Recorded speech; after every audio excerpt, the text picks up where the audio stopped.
In today's world, when you consider everything that's going on socially, politically, economically, there's a lot of individuals that are concerned out there. The news headlines, clickbait, that can drive investment decisions, and oftentimes that can lead to devastation. Today, I want to talk about some reliable sources when it comes to protecting your wealth and where you're getting your news and information.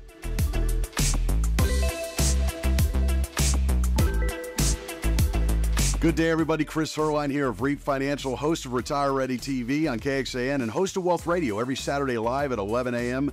on News Radio KLBJ. If you like our channel, hit the subscribe button down below to stay on top of the latest. Okay, so some of the hottest headlines these days are put all your 401k in gold, the digital dollar, and the dollar is going to zero. Those are the top three things that many of our very own clients at REAP Financial consistently ask about. When you think about everything going on politically and economically, particularly as we're walking into an election year, I'm telling you what, it's not hard to get concerned. It's not hard to be distracted and know what's real from fake. And so when it comes to these type of things, you got to ensure that you're not going to let your emotions or your politics drive your investment decisions. News headlines and clickbait can often drive people's financial decisions. Oftentimes, they will get overly concerned about market volatility and put all their money in cash. They'll transfer a large amount out of a 401k or an IRA into gold or silver because they feel like that's the safe haven. Although gold is a physical asset,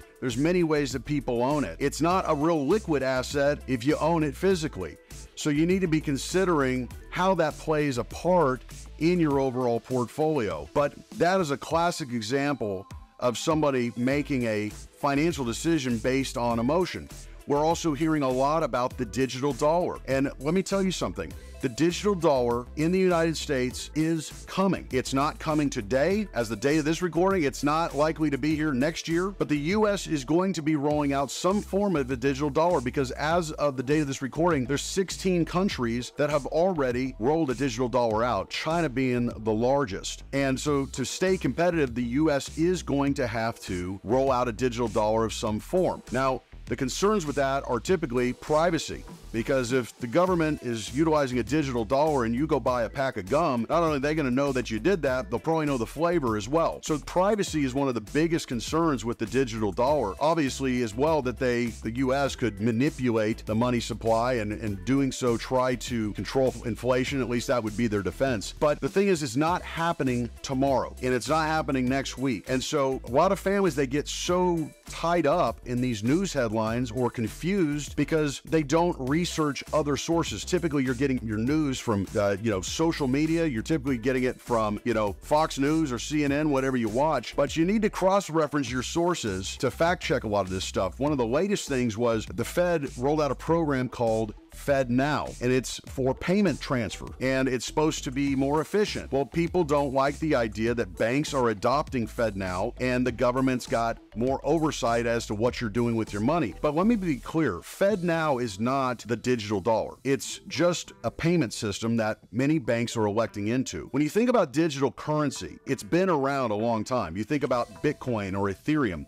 10 years ago, everybody thought Bitcoin was a fraud. Well, now you've got BlackRock rolling out a new ETF soon to be approved by the SEC. Bitcoin is not going anywhere, and it's proved to be an alternative investment. And the thing about Bitcoin is you can literally go to Starbucks today and buy a cup of coffee with Bitcoin. You can buy a furniture set online or charter a jet, whatever you want to do. It's not going anywhere, but it will not be the world currency because there's not enough of it. So Bitcoin will likely be an alternative that people will want to use, particularly when the US is rolling out a digital dollar. That could spike prices in Bitcoin, could make Bitcoin go away. Who knows? We'll have to wait for time to tell. But the thing about digital currency is it is coming, and we'll keep you informed along the way as to what options there are and how to protect yourself. The thing about letting your emotions drive your financial decisions, it can be devastating because it, in many cases, will take you off course, the course you set out on to get you to where you wanted to be. And when you think about 2020, for example, COVID hit, and April 2020, the market fell 30%. Many individuals went to cash and then missed a significant rebound that transpired that year into 2021 with double-digit returns. So it's harder to know when to get back into the market than when to get out, because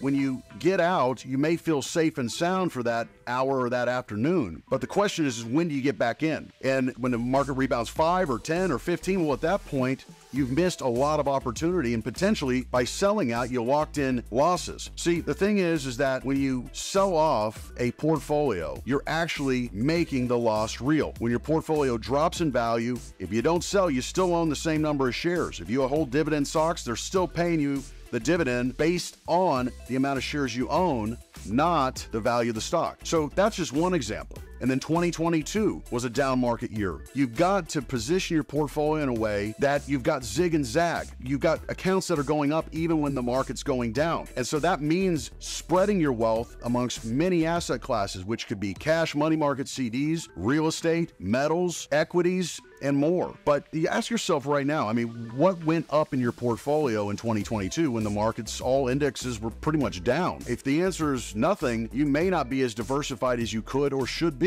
The thing about your portfolio is it's never going to make you happy. It may get you time or places, but what I want to do is I want to offer all of our YouTube subscribers a copy of my book, Money Won't Buy Happiness, but Time to Find It. It's at no cost for all of our YouTube subscribers. Email me right now, retire@reapfinancial.com. That's retire@reapfinancial.com. My team will have it on its way to your inbox.